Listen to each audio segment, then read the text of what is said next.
Welcome to IIT Ganit. Today we are going to start exponential limits. So again one of the important topic of limits.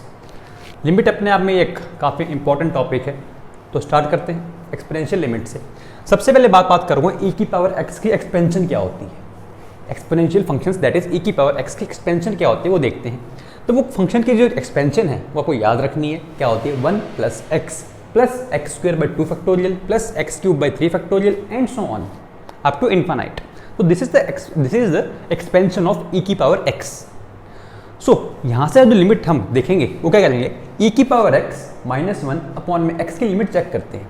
देखो e की power x की value कितनी है 1 plus X square by 2 factorial plus X cube by 3 factorial and so on.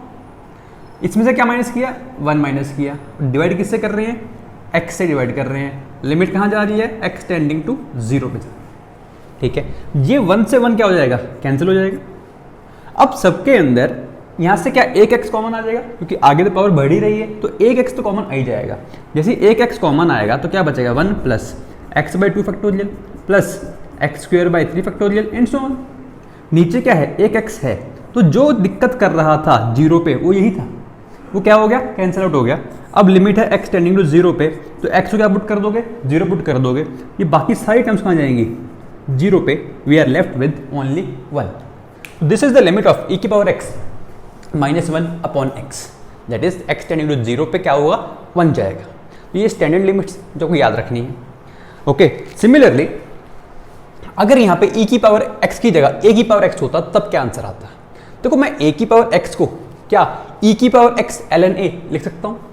अगर property याद हो logarithm की, a की power log b to base c is equals to b की power log a to base c, वही लिखे। हाँ है ना, एक प्रॉपर्टी और थी क्या कि a की power x can be written as e की पावर x ln a। ऐसा क्यों, क्योंकि इस a को मैं नीचे ला सकता हूँ और e को ऊपर भेज सकता हूँ, इसके अकॉर्डिंग तो इक्वल होगा ही। तो ये ln e कितना बन जाएगा 1 बन जाएगा, तो क्या बचेगा ये a की पावर x बचेगा। क्लियर है, तो this is I have used here. तो a की पावर x को मैं e की पावर x ln a लिखूंगा अगर, तो जो a की पावर x का एक्सपेंशन आएगा वो क्या आएगा, वो इसके अकॉर्डिंग आएगा। मतलब जहाँ पे पे x था, जहाँ पे x था वहाँ पे क्या क्या आने वाला है x ln a आने वाला है। अब जहाँ पे x था वहाँ पे क्या आएगा x ln a आएगा। अब तो जो फाइनली कॉमन लेने के बाद यहाँ बचेगा क्या बचेगा, वो ln a बचेगा। इसलिए इसका आंसर क्या आता है ln a आता है। मतलब a की पावर x माइनस 1 अपॉन में x की लिमिट x टेंडिंग टू 0 पे क्या देगी ln a देगी। कंडीशन है कि a पॉजिटिव होना चाहिए तभी लॉग डिफाइंड होगा, तभी लॉग डिफाइंड होगा, ये तो लॉग डिफाइन ही नहीं होगा।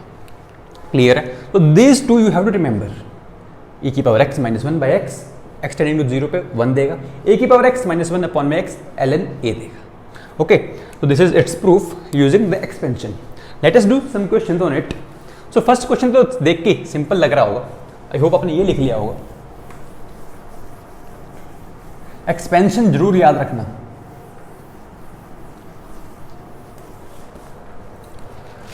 एक्सपेंशन क्वेश्चन में काम कैसे आएगा वो बताऊंगा अभी बाद में, बट उससे पहले बात करते हैं कि e की पावर x माइनस 1 अपॉन में x का ग्रेटेस्ट इंटीजर कहाँ जाएगा। जैसे हमने वहाँ पे sin x बाई एक्स की बात की थी और tan x बाई एक्स की बात की थी कि उनका जो ग्रेटेस्ट इंटीजर है वो LHL पे और RHL पे कहाँ जाता है। सिमिलरली हम बात करेंगे e की power x minus 1 by X का greatest integer limit x tending to 0 पे कहाँ जाने वाला है। We will see that. तो सबसे पहले क्या कर रहे हैं, ग्राफ बनाते हैं इसका।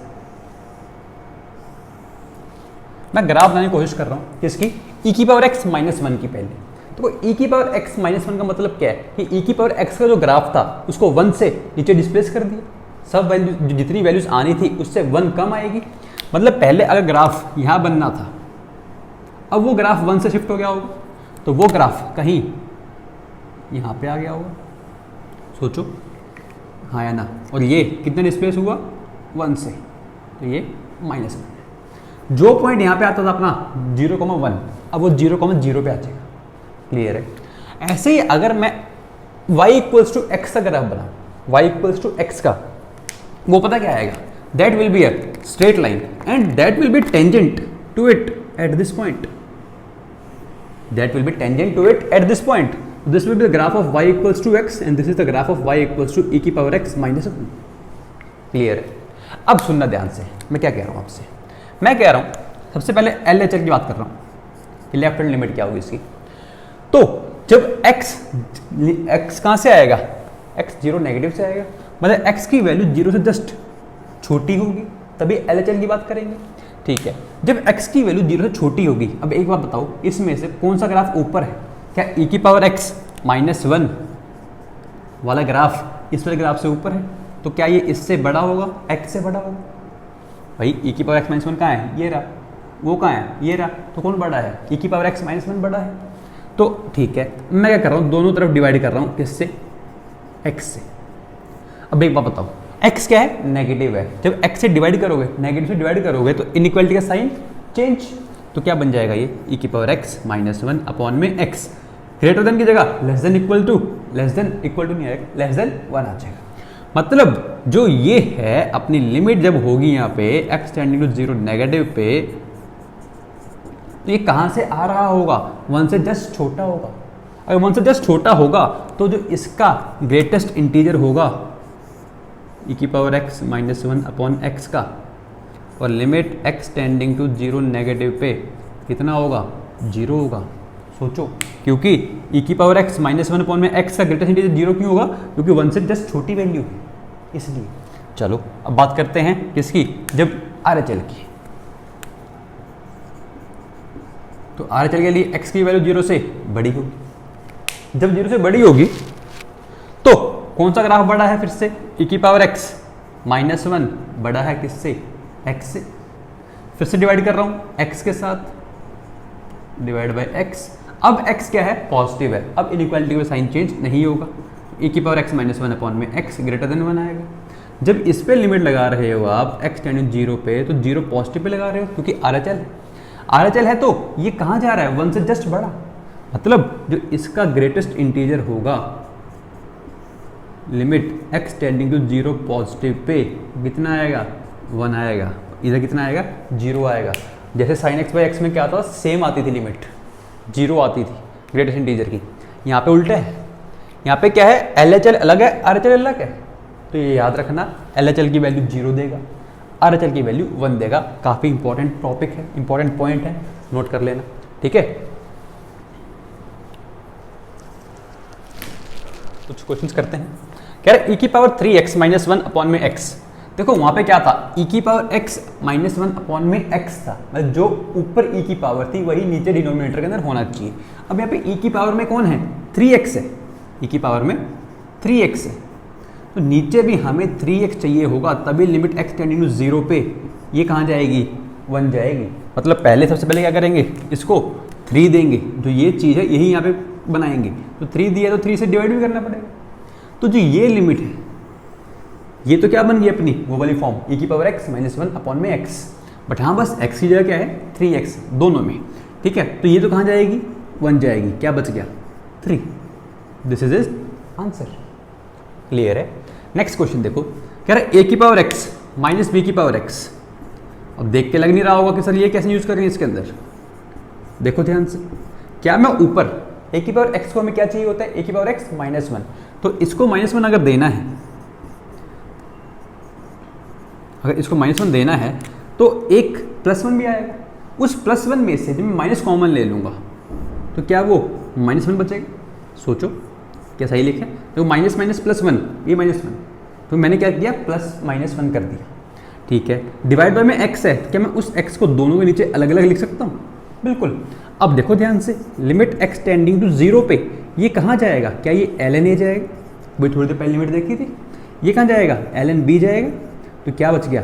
ln of a by b. Clear है? This is how to use this limit in this question. Next question की बात करते हैं.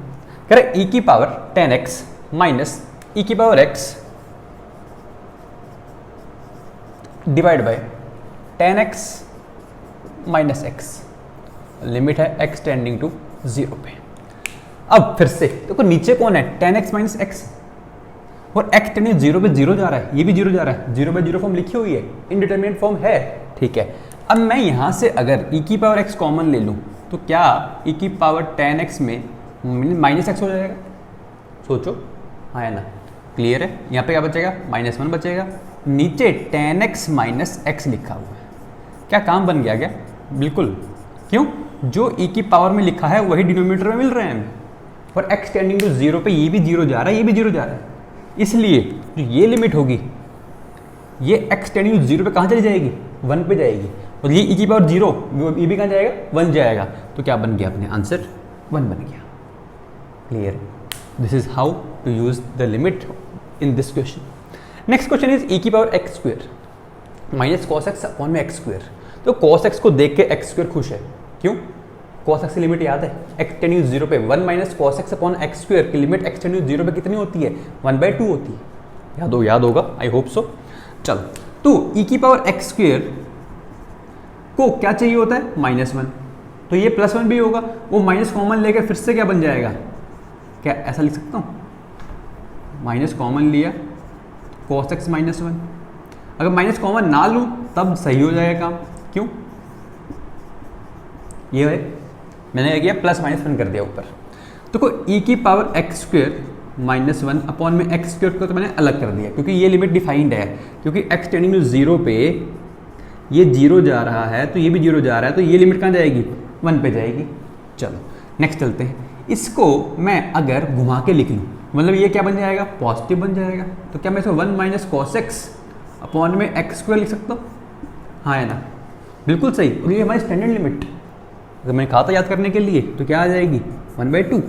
1 minus cos X upon x square की लिमिट एक्स टेंडिंग टू 0 पे कितनी होती है? 1/2 होती है। 1 + 1/2 दैट इज 3/2। तो this is our answer. Clear है? तो ऐसे आपको इंट्रोड्यूस करवाना होगा इसके अंदर। नेक्स्ट क्वेश्चन की बात करते हैं।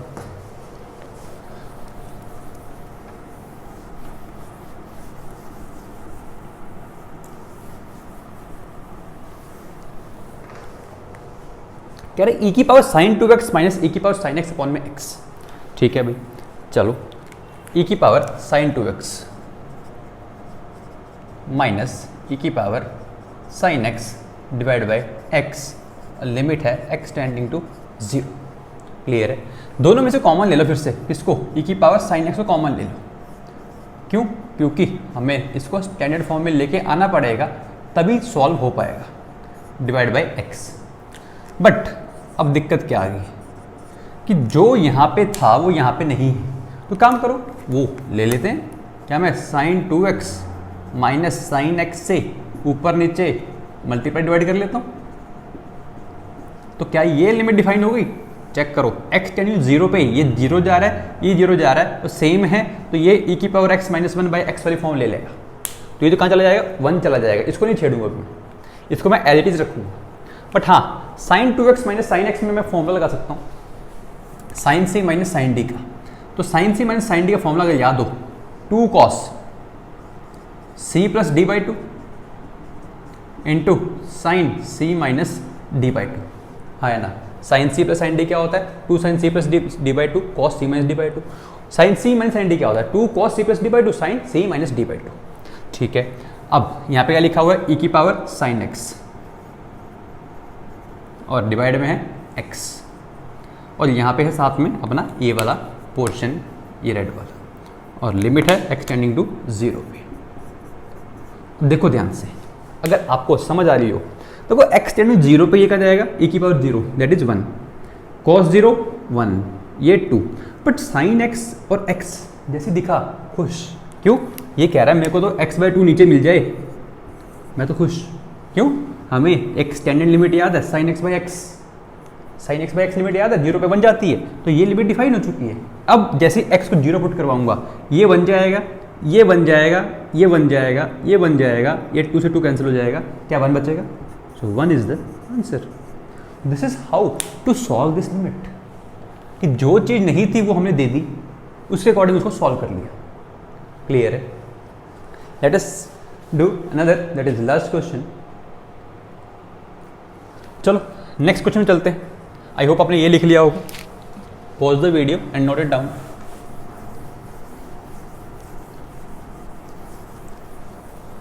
अब बात करते हैं लास्ट क्वेश्चन की, तो काफ़ी अच्छा क्वेश्चन है। ऐसे क्वेश्चन जब भी आएंगे तो कोई क्वेश्चन आपका अगर लगता है आपको कि फंस गया तो आप क्या करो उसके अंदर चुपचाप एक्स क्या लिख दो, उसकी एक्सपेंशन लिख दो। अभी e की पावर x की एक्सपेंशन लिखवाई थी मैंने स्टार्टिंग में, वो अप्लाई करूँगा यहाँ पे, क्योंकि हमें नहीं पता कुछ भी a क्या है b क्या है पता नहीं है, बट हाँ x टेंडिंग 0 पे 2 जा रहा है इतना पता है बस। तो ठीक है, अगर जा रहा है तो मैं a इंटू ई की power x minus B upon में x limit x tending to 0 पे इक्वल टू 2 दे रहे हैं। मतलब कुछ ऐसा हुआ होगा कि नीचे अगर x है 0 जा रहा है तो ये भी कहीं ना कहीं 0 जा रहा होगा, तभी ऐसा पॉसिबल है, तभी लिमिट हमने क्या की होगी, सॉल्व की होगी। ठीक है, मैं e की पावर x की क्या करता हूँ, एक्सपेंशन लिखता हूँ, तो a into 1 plus X square by 2 factorial plus X cube by 3 factorial and so on minus b upon में x, और लिमिट है x टेंडिंग टू 0। अब एक बात बताओ, अगर इस लिमिट को सॉल्व करना था या होना था तो पहली बात तो इसको इनडिटर्मिनेंट फॉर्म बननी चाहिए थी, 0/0 की फॉर्म लेनी चाहिए थी, क्योंकि ये 0 जा रहा है तो इसको भी 0 जाना चाहिए था। ऊपर जो कांस्टेंट टर्म आ रही है वो क्या a इंटू 1 माइनस बी आ रही है, तो क्या ऐसा है a minus B plus a into X plus X square by 2 factorial plus and so on, ये लिखा हुआ। अब डिवाइड बाय में x है तो ये लिमिट 0/0 फॉर्म तब लेती x टेंडिंग टू 0 पे, अगर ये क्वांटिटी ना होती तभी ये 0 जाता, ये 0 जाता तो 0/0 फॉर्म बनती। पर अभी ये टर्म है, इसका मतलब क्या है कि a माइनस बी को क्या होना पड़ेगा, 0 होना पड़ेगा। तो यहाँ से क्या समझ आ गया कि a की वैल्यू b की इक्वल होनी पड़ेगी। नहीं तो ये डायरेक्ट यहाँ से समझ आ सकता था, क्योंकि x टेंड टू 0 पे ये 0 जा रहा है, इसको भी 0 जाना चाहिए था, तो e की पावर 0 1, तो a माइनस बी क्या होना चाहिए, 0 होना चाहिए, तभी 0/0 फॉर्म बनती। तो डायरेक्ट यहाँ से भी मैं a इक्वल टू b कह सकता था। अब बात करते हैं, ये तो हमारी टर्म क्या होगी, खत्म होगी, इससे कोई काम नहीं था। बट हाँ, अब ये x है जो दिक्कत कर रहा है, ऐसे यहाँ से एक x कॉमन ले लेते हैं। जैसे एक x कॉमन लोगे अंदर क्या बचेगा, 1 plus x by 2 factorial plus X square by 3 factorial and so on divide by x। या ये x कैंसिल हो गया, बिल्कुल यही दिक्कत कर रहा था, यही तो 0/0 फॉर्म बना रहा था। तो क्या अपनी x टेंड टू 0 पे ये बाकी सारे x वाले टर्म्स कहाँ जाएंगी, 0 पे जाएंगी। क्या बचेगा यहाँ पे 1 इंटू ए बचेगा, और लिमिट कितनी दे रखी है, 2 के इक्वल दे रखी है। a की वैल्यू 2, b की वैल्यू भी 2, तो a equals to B equals to 2। वो आपसे कुछ भी पूछ सकता है, a इंटू बी बताओ, a डिवाइड बाई बी बताओ, कुछ भी। So this is how to use expansion. कोई क्वेश्चन जो आपको लगता है कि नहीं सर हो नहीं रहा, उसमें चुपचाप एक्सपेंशन लगा दो, क्वेश्चन जल्दी हो जाएगा, बट एक्सपेंशन याद होनी चाहिए। Okay, so this is all about exponential limits. Thank you.